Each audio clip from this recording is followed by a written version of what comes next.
welcome for actor Béchir Sylvain.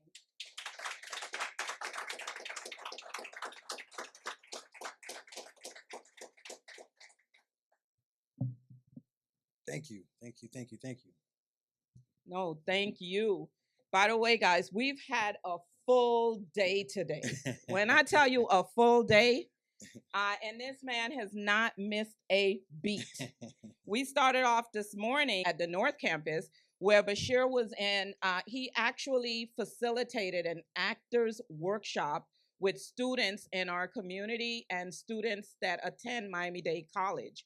And the room was almost filled with students that are aspiring actors. So you can imagine how powerful it was to see someone in the room that attended Miami-Dade College just like they did, that have broken through, kicked doors down, and is doing what he is doing right now. So I am just so proud. So I'm going to try to contain myself, and I'm a little starstruck as well because I did see you on the big screen. I did go and see Jurassic World, but even before that, I've seen you on the TV screen, and you are a powerful actor. You leave an impression on people. You really do. Thank you. All right. So Center Stage at Meek, we're going to start off with our interview, and we're going to just get to know Béchir a little better, try to understand what's going on in that powerful mind of his, and what sort of inspires him as well. Okay. So I'm just going to dive into some questions. Sure, let's do it. All right. You were born in Boston. Yep. Raised in Haiti until the age of 13. There we go. And then the rest of your raising happened in Miami, right? In South Miami area. Yes. Okay. And you are deeply connected to your Haitian culture. Oh, absolutely. Yeah. So how have these experiences shaped your artistic voice, especially when you insist that your characters honor your heritage? I mean, yeah, I was literally spit out in Boston. I was just like born, boom, with IT. So I don't even remember anything. The first, sunlight that I remember is in Haiti. So I spoke French, I spoke Creole. My blood just ran, Guyo avec l'envie. You know what I'm saying? So I was Haitian. Didn't even know what America was. So having the experience to live like this, and also during a good time. I'm talking about the 80s. I'm sorry, I'm old. But it was such a beautiful experience to have that, and I didn't know anything else. When your first 13 years are the most pivotal years of your life. So this is all you know as a reality, the good and the bad. And it shapes you. It shapes you the same way when you grow up here, it shapes your identity. So that identity was ingrained in me, especially having an incredible father and incredible mother and an older brother as well too. It was great. So when we came here out of chaos, it was a shock. During the time of Aristide and all that stuff, and there was all that chaos. So we left and we came here. It was another culture shock. I visited the States before when I was like 7, and I think when I was 9. I found out during the tragic moment where we had to flee to the United States. They didn't tell me where it is. They were like, "We're going to the United States," and I was like, "Oh, this is crazy." And then and I'm thinking, Saved by the Bell. I'm thinking like, oh man, it's gonna be like all these white people that, yeah, we're going to Miami. I don't even know what Miami is. I'm just like, hey, I'm going to Miami. It's gonna be great. And I show up and I'm like, wait a minute, there's a lot of us in here. It's like Haiti number 2. I was like, we didn't leave Haiti. It's just cleaner here. That's all. And smaller houses. I was so mad. I was like, why is the houses made of wood? This is ridiculous. But and there's hurricanes. Anyway, but the whole point is that, and then after being here for a while, then I went to school in Texas, came back here. The experience that I have growing up, the way I grew up, really helped me really create an identity that allowed me to be very grounded on who I am since day one, and also wasn't I was never scared of all the things that were happening in the 90s. Because in the 90s, what's happening now happened in the 90s, where people hated us, People made lies about us. They said we had AIDS, that we were dirt poor. You name it. Everything that happened this year is nothing new. Every time they're always trying to find Haiti and trying to, ruin us. But when I came, I didn't know. And the way I grew up, I didn't even know, like I was telling somebody earlier, I didn't even know being Haitian was a bad thing. Because, sorti Haiti, mon cher, dit, même Haitien, Haitian doesn't sound, I didn't even know what the sound bite didn't sound correct. So when I saw two guys fight in front of me because, oh shit, he called me Haitian, and they were fighting because they called each other Haitian, I was like, oh, that's not me, man. Haitien, whatever that is. C'est Haitien, yeah. Then I found out that they're talking about me. And I got mad because I'm like, what's so bad about being me? I'm like, dude, you know how incredible my life has been the past 13 years of my life, from me speaking French, the education that I got. By the time I was doing algebra from 4th grade, so when I came here in 6th grade and they're doing algebra 1, and I'm like, this is boring. You know what I'm saying? Like, so I came in with such rich culture and history and education, it was impossible for me to step away from my culture. So everything here was just kind of like, because I have something, I already know who I am.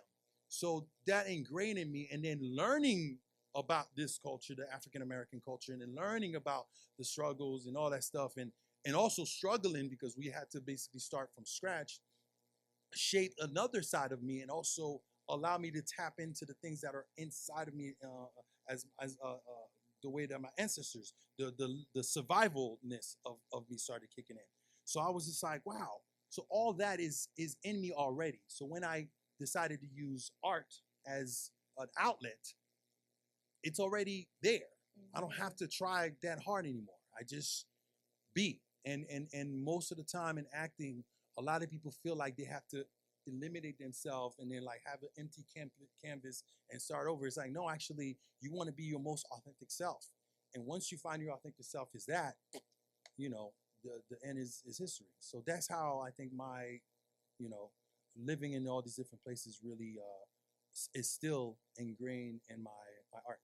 Those experiences shaped you, and you had a lot to pull from, right? Because if you're being authentic, you're just pulling from things that you can resonate with, that you can connect with, to make it the story that you're working on at that moment, whatever the storytelling is for that moment. Absolutely. All right. So you studied drama at Southern Methodist University, but before that, you actually came to Miami-Dade College. Yeah, I was gonna say. And at MDC, you minored in theater. Yep. All right.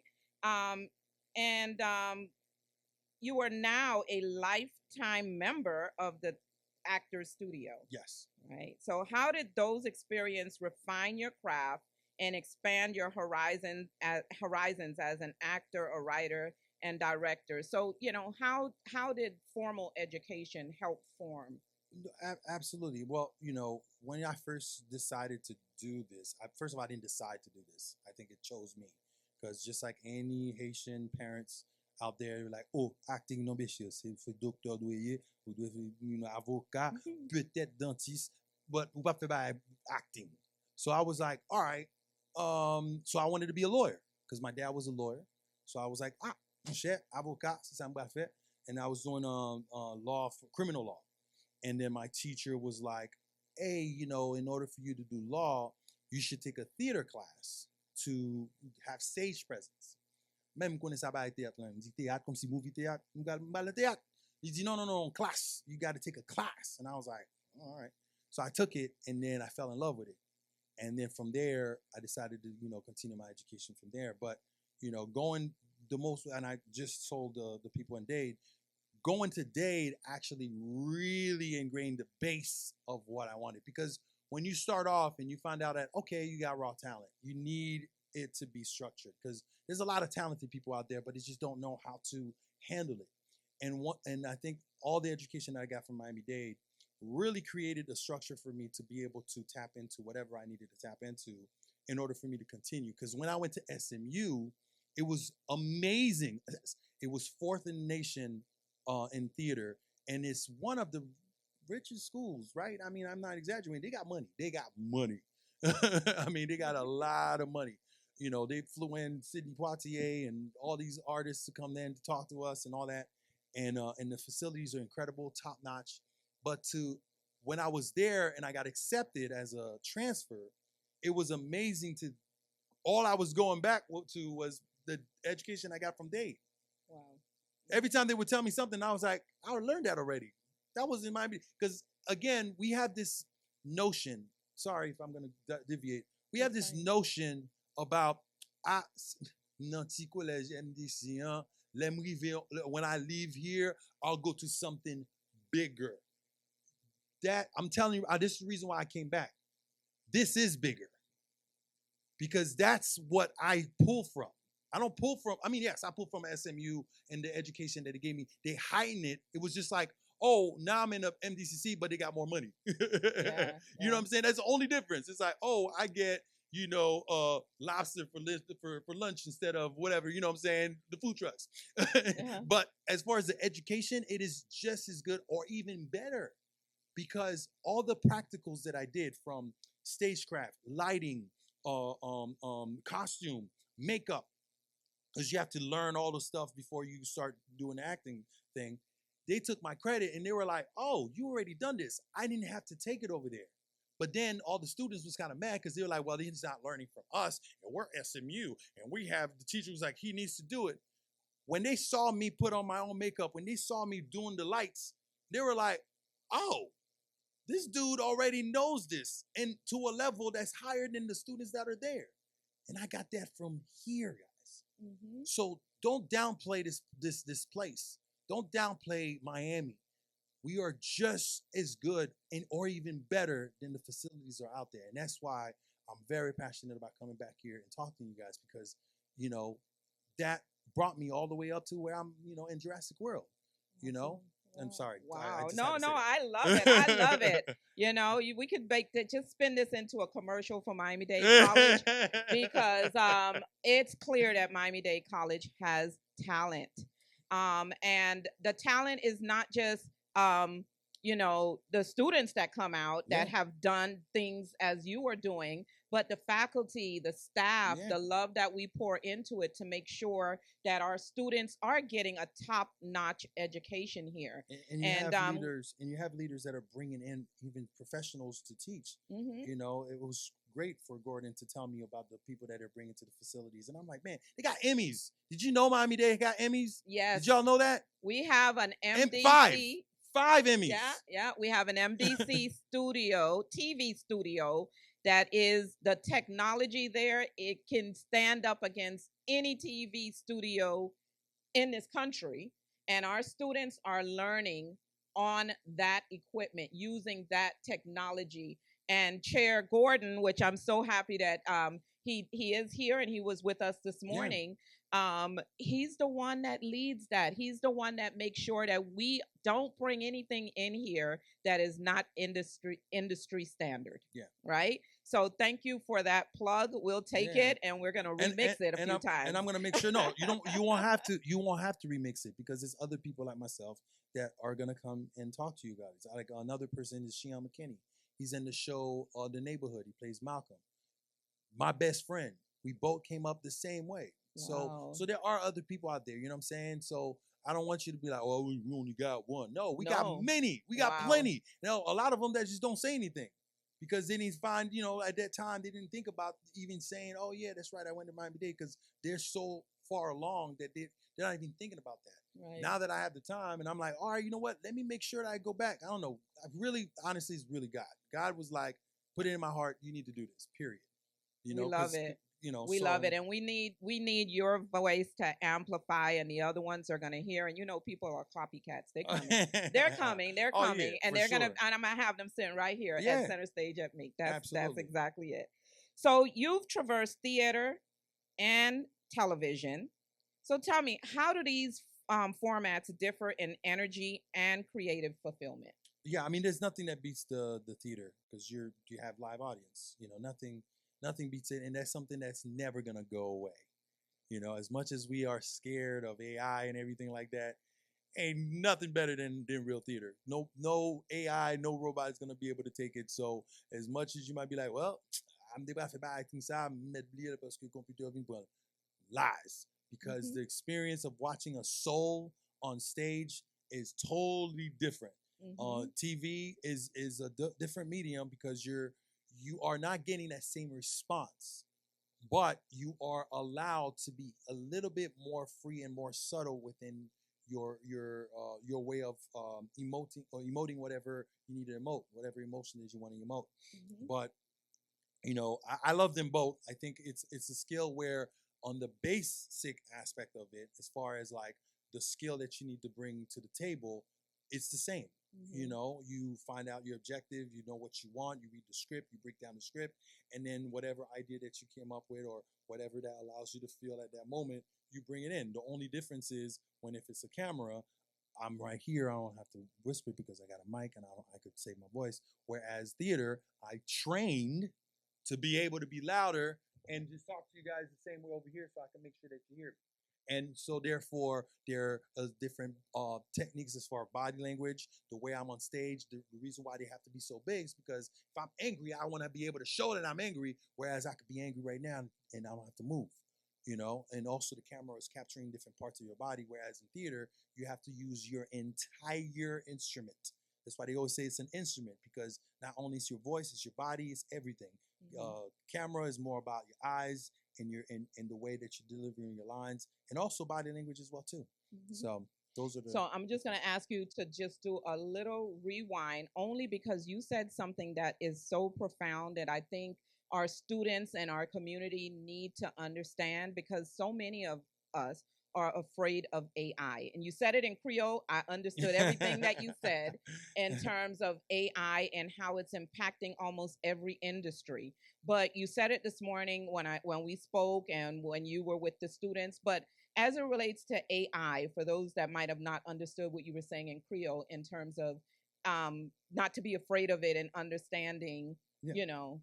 Yeah. No, basically, I was just saying that every generation, when time passes, technology is gonna keep growing. It's gonna keep growing and growing. We started off with silent films where there was no sound and people were just moving around, black and white. Then they added sound. They were like, "Ooh, sound! Oh my god!" And people were like, "Well," and then the silent folks was like, "This is wrong. This is not the art of it because it's supposed to be silent." And the sound was like, "I don't know, man. I like to hear myself talk." Then they were like, "All right, cool. Color. Oh my god, black and white. It was the original thing." It's like, but color, we could do all this type of stuff. Like it keeps growing and growing. And if you look at AI the same way as it evolves, you go, it's a tool that helps you enhance the production that you're doing. So if you use it that way, you will never feel inadequate. And for me, and take it, don't take it as a knock, but take it more as a challenge. If AI scares you, it's because of your lack of creativity. So be more creative. I'm not. I know it sounds harsh, but I'm just saying. You know what I'm saying? Like, let's be real. If you give me, and that's the thing about Haitian people. Qu'on Haïtien, mon cher. Ou ba Haïtien, on seul bagay, they can use it for like 5 things. You give me a bottle, me dit, ah, boute ça, bon, si me lève jouer football, mettez la terre, bon, son football. M'besoin, ou comment ça veut dire là, m'besoin l'autre cop, m'couper l'encore, qu'on y a m'gain 2 cups. Like we always figure out ways to use anything. So why would you not do the same thing? Dude, there's already videos of Haitians using AI. You all seen the AI babies. Oh my gosh. Right. Yes. I don't see any Americans using it. Right? We're the only ones. That's already ahead. You got Sergio that's doing the AI. I'm like, I did one of the voiceovers already for Papa Duck. You know what I'm saying? Dude, we're already ahead of them. So you've seen how artists are using this for their benefit and being smart about it. So don't be afraid of it. Just be more creative. That's all. For me, that's my thought. So among all your characters, which has had the most personal resonance, if you could think of one, whether in emotional depth, cultural significance, or creative challenges? Well, before somebody asked me that question, and I was thinking more about the experience as far as like me and my friend.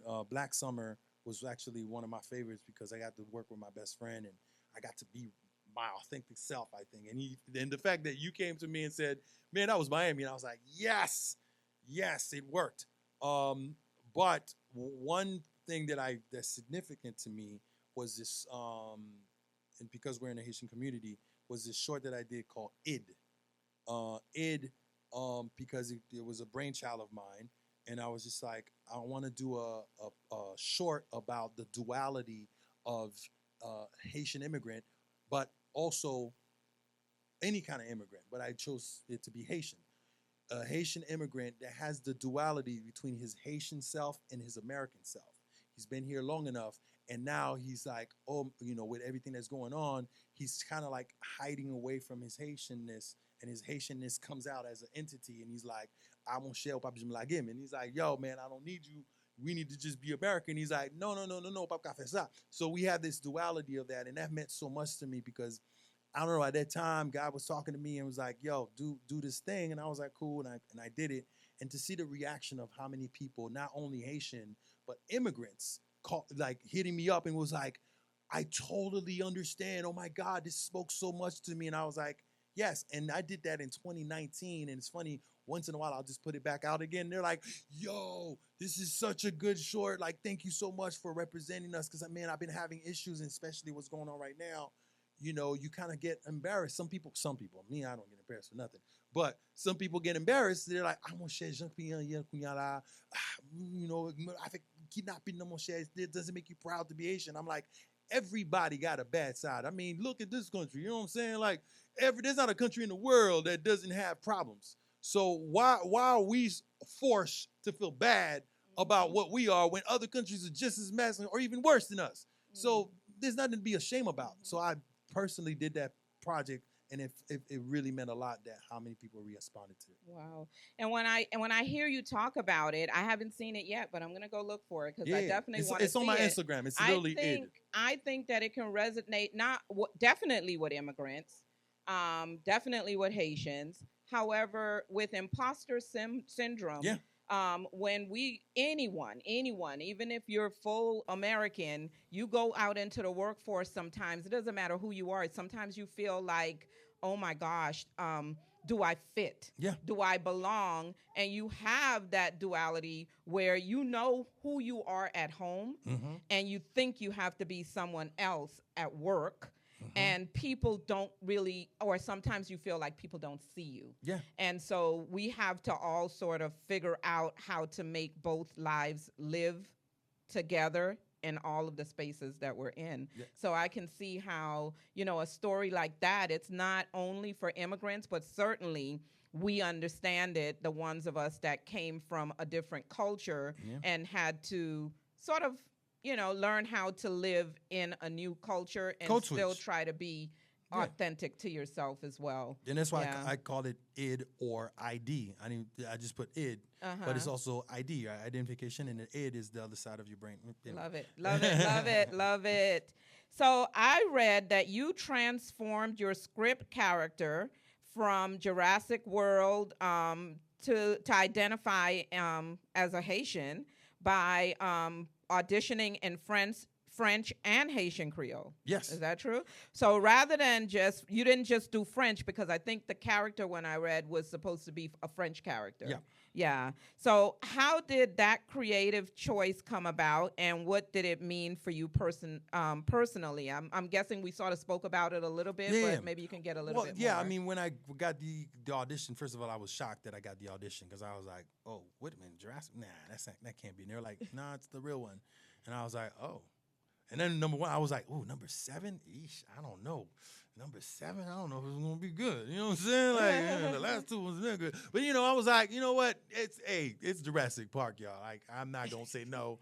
I'm not going to say that money. And I heard Steven Spielberg was part of it as well, too. So I was like, absolutely. So when I auditioned for it, and I read it in French, and everything, and again, I'm a man of faith. I believe in God. I felt it. Especially with what was going on at that time, there was all these types of stuff and the gangs and everything like that. I'm always having Haiti in my spirit. So when I saw that the character spoke French, I was like, he could be Haitian. Why can't he not be Haitian? I was like, well, let me just in case, because I wanted to show them that I spoke French, but also I was like, we could also do it in Creole. You know what I'm saying? Because my fear was, if they do it in French, right? You know how many French actors that are out there in the world? You know what I'm saying? They could have picked anybody out there who get what's his name, Omar Sy. You got all these other actors, young black actors that are French that are out there. And I was like, I'm too faire un créole just in case, just to show them a little flavor that might be a little different. I don't think they've seen a lot of Haitians, so might as well do it. So I do it in French, I do it in Creole. And my manager at the time was like, yes, they love it, blah, blah, blah. And then I finally got it. Once I got it, I wanted to make sure that they know, I was like, can we make sure that he's Haitian? So I met with the director, and I had a whole history about my character, where he's from, all his history. And I sent it to him. I texted to him. And then when we met for the first time, and I was like, hey, man, what do you think about my idea? And I was like, I really want to make him Haitian. And he was like, yeah, we talked to Steven and we talked to everybody, and everybody agrees. And I was like, Steven who? He was like, Steven Spielberg. I was like, wait, Steven know my name? What's going on? He was like, yeah. He's like, nah, he picked you. And he's like, you were the best, and you really brought something different, and we really loved your audition. And so he was like, yeah. And so, and I knew he was serious. Because, when somebody says something and you're like, I knew it was serious when I was getting fitted, and I had say. I was like, can I have a bracelet that has a blue and red on me? Can I have this? And they were like, yeah, sure. So I was very pleased. And even now, when you see the description, it says Haitian. So I'm like, it was such a blessing and an honor to be able to do that. And I did it literally just for inspiration. I wanted, a young me and all the young people in Haiti to be able to feel proud and to be able to, because I never had that. And when I grew up, I saw all these movies. I never saw a character not only speak my language, but also known as Haitian. I would just assume. I would just be like, oh, Will Smith's Haitian. Monsieur parle français, Haïtien, monsieur. Mon Smith, c'est Jacques Mel, oui, monsieur. I'm going monsieur. He was actually giving him, for those that don't speak Creole, he was actually planting where Will Smith was born in Haiti when he would see him on TV. Yeah, when I would see all these black folks, I thought all of them were Haitian. And then when I found out they weren't, and then I heard the way they spoke English, I was like, I'm by myself. So, you know what I'm saying? So, but now, hopefully, I could be the person where somebody could be like, man, is he really Haitian? And to find out that the character is Haitian, and also to find out that the person playing the Haitian is Haitian.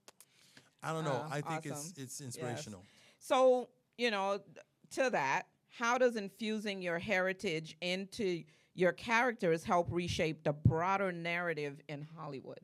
I think being myself. At first, there was something that I learned because I was so animate. I would tell all my team, I would tell my manager, my agent, oh, it has to be Haitian. Please find me all the Haitian stuff. Please, I just want to do Haitian stuff. Say Haitian.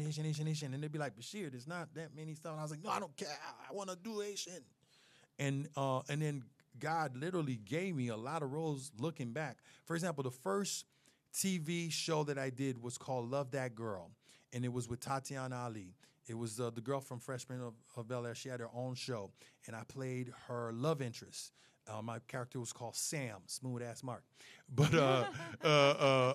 and that character, the writer Stacey Morgan wrote that character Haitian because of me. And I have a whole episode where she's like, "Where are you from?" And I'm like, "I'm from Haiti." Da da da da. And I speak French to her, and I end up like hooking up with her. And I was like, "Dude, one for the team." And God kept putting me in these moments of like I got to represent. But at that time, people weren't really like hearing me out. And it's just like finally now people are like, oh, shoot, Béchir. Yeah. And I'm like, I've been representing us the whole time. But the thing, go back to God, there was a good 3 years where nothing was coming in as far as Haitian characters. And I would just like figure out a way. I'm like, I'm going to do something. I'm like, maybe I can make this Haitian. Maybe I could. And I would get no. And then one day God just whispered in my ears. He was like, you know you Haitian, right? And I was like, yeah, but I want to. And he was like, but you're Haitian. And I was like, oh, so it doesn't matter. Me being Haitian alone was enough. Like, so I could do these other characters as American or as whatever they want me to do because I'm already representing myself because I am that, you know, and it really calmed me down. And he was like, just chill. I got something for you later. And eventually the later was this, you know what I'm saying? But it took me years to even like get to a point where I was enough. I didn't have to constantly be like, Aichi, please, please, please, please. Because I'm like, yo, I'm already that. And actually it's more impressive when they're like, what are you? And I'm like, hey, he was like, but you don't sound. At first, I used to get mad to the point where I was like, man, I want my accent back. Because, you know what I'm saying? Like, I was getting mad because people would always be like, man, you don't sound Haitian and you don't look Haitian. I was like, no, man, I'm like, oh, wait a minute.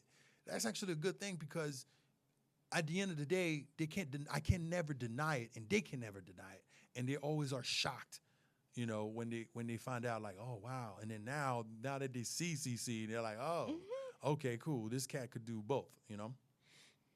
So what has been one of your most challenging moments in your journey? And how did you press forward with resilience? I mean, there's a lot. You know, losing my dad was one. Almost losing my life when I got a really bad car accident. I got a scar. I got my arm broke in two, my leg broke off my hip. I had to learn how to walk again. That's when I really knew God.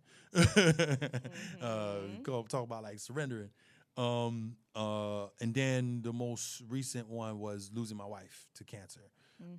That was, I mean, you know, so, you know, we deal with trauma. That's one thing I learned about us. We deal with trauma a little different, but it was hard, just like anything else.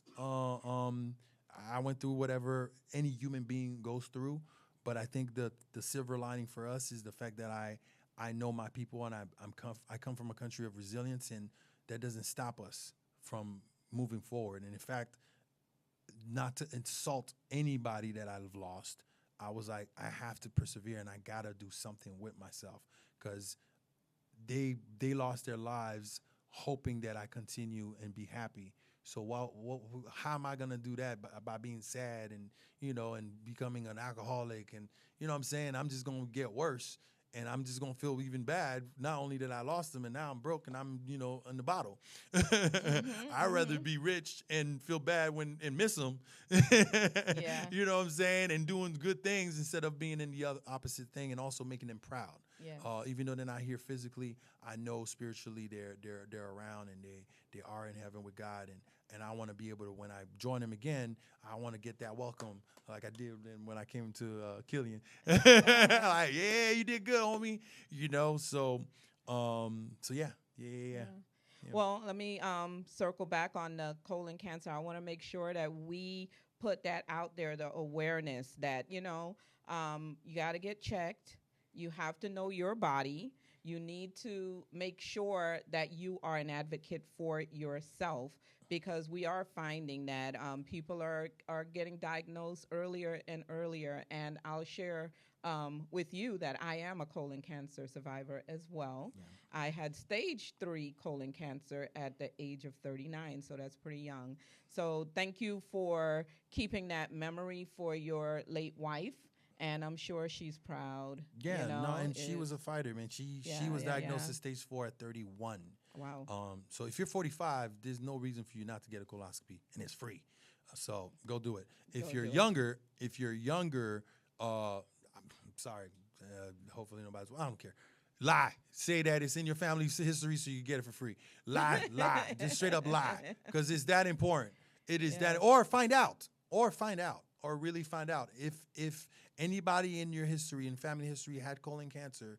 Please, you know, find out, and so you could get tested, because it will catch up to you, and it's a silent killer. You will not know that you have it. My wife was 31 when they cut off a foot of her colon because it was affected. They found out that she's been living with it for over 7 to 10 years. That's insanity. That's how long it's slow, and you don't know, and you're just sitting there living your best life, and she looked good. You know what I'm saying? Like, she was fine. You just be like, damn. You know, to the point where it's like, damn, cancer make you look that good? I might need a little. No, I'm just kidding. But my point is, like, she really, like you have no clue, and it's the most worst thing in the world when you lose somebody like that over something that could have been prevented if you just get tested. And what's crazy about the test is the colonoscopy. Well, first, you could get a fit kit. Fit kit does I think you could get, it's free. You could go to your doctor and be like, I just want a fit kit. I just want to know if I'm eligible to get a colonoscopy. And basically, they'll give you a little cup or they'll give you a little swab, blah, blah, blah, stool, blah, blah, blah. They test it and they go, okay, we don't see anything wrong. You're good. Or if they see something, they'll go, okay, cool, you need to do a colonoscopy. You tell them about your history. You lie. You're like, hey, you know, my family, blah. They're like, all right, cool. If you're really worried, all right, cool, let's do a colonoscopy. Now, the colonoscopy, they put you to sleep. You don't feel anything at all. You are sleeping, dreaming about whatever. They go in, camera, boom, boom, boom. They find the polyps in your colon, and they snip. They cut it out. That procedure not only is, you know, showing you that you had, you know, troubles, but it also cures it. Like, it's over.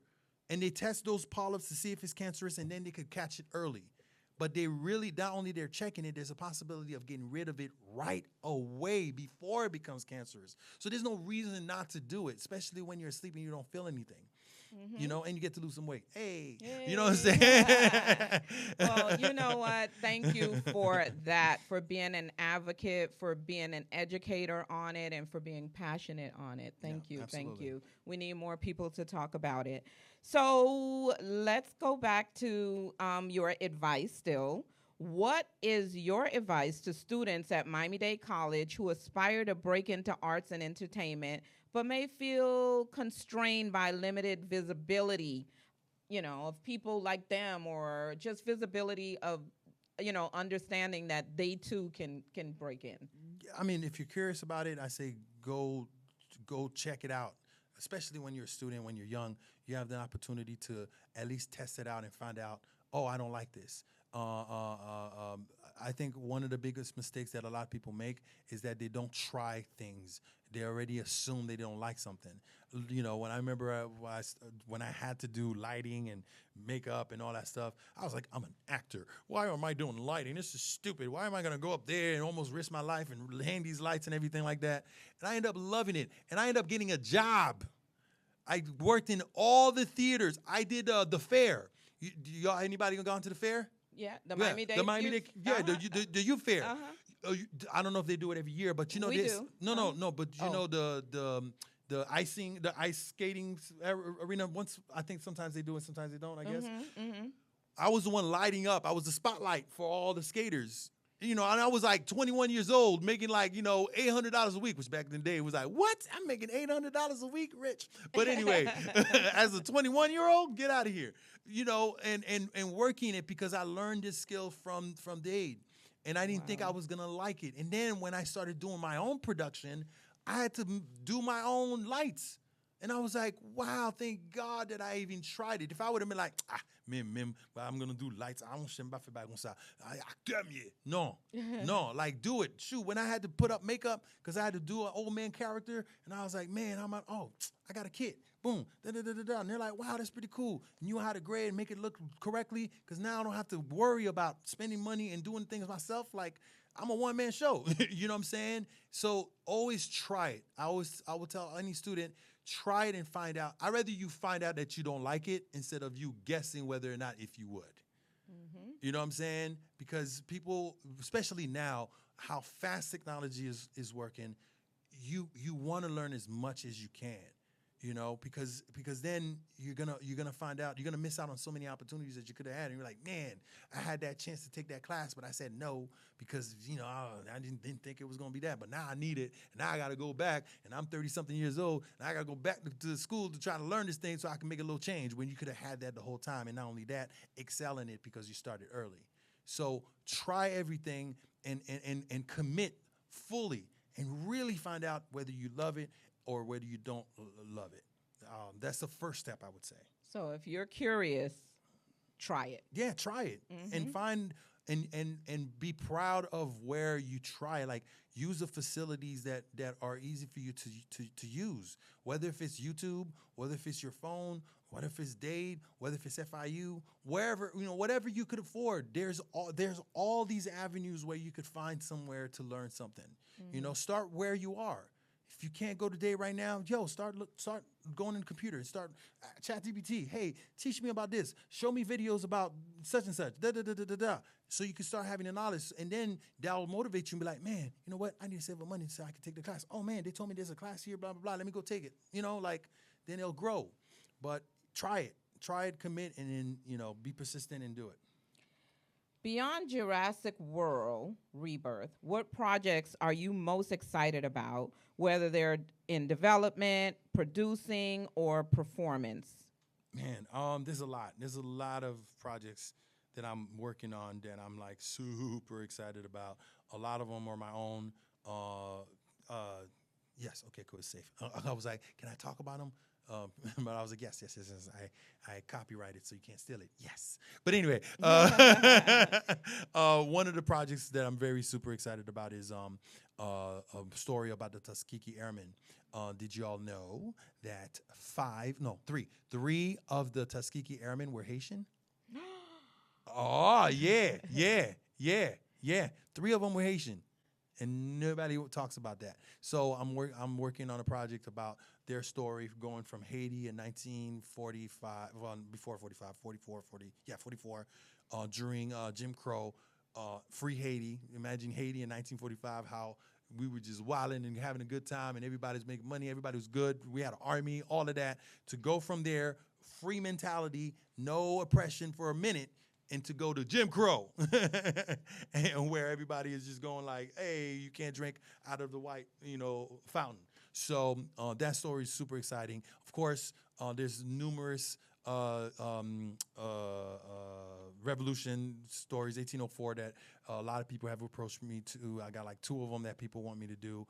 I'm working on the 1791 one, which is great.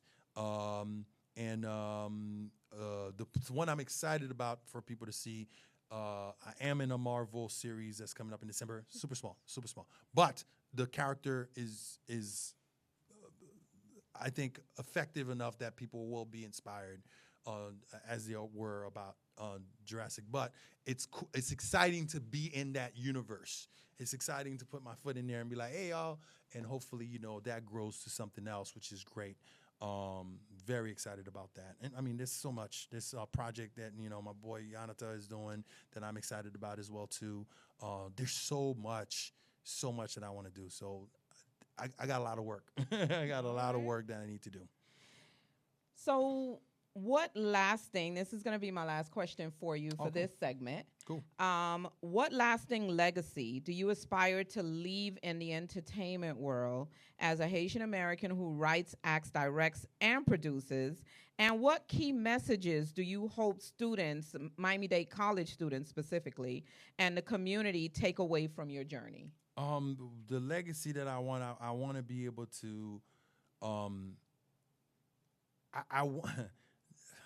mean, it sounds, it's hard because but the legacy that I want is to be in a room, I'm not here on this earth, and there's a room of all different types of people in the industry, Haitian, Jamaican, you name it, all of them.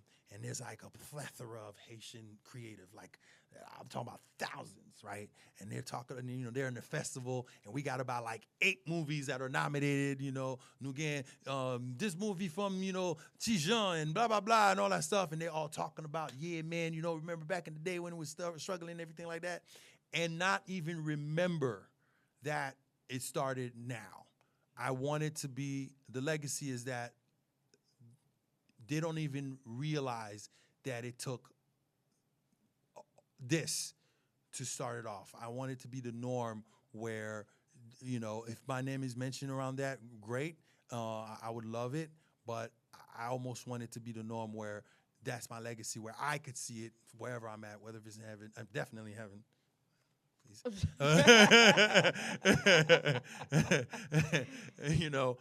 And just hearing that conversation. I just want to be able to hear that conversation and be like, all right, cool, good. Yes.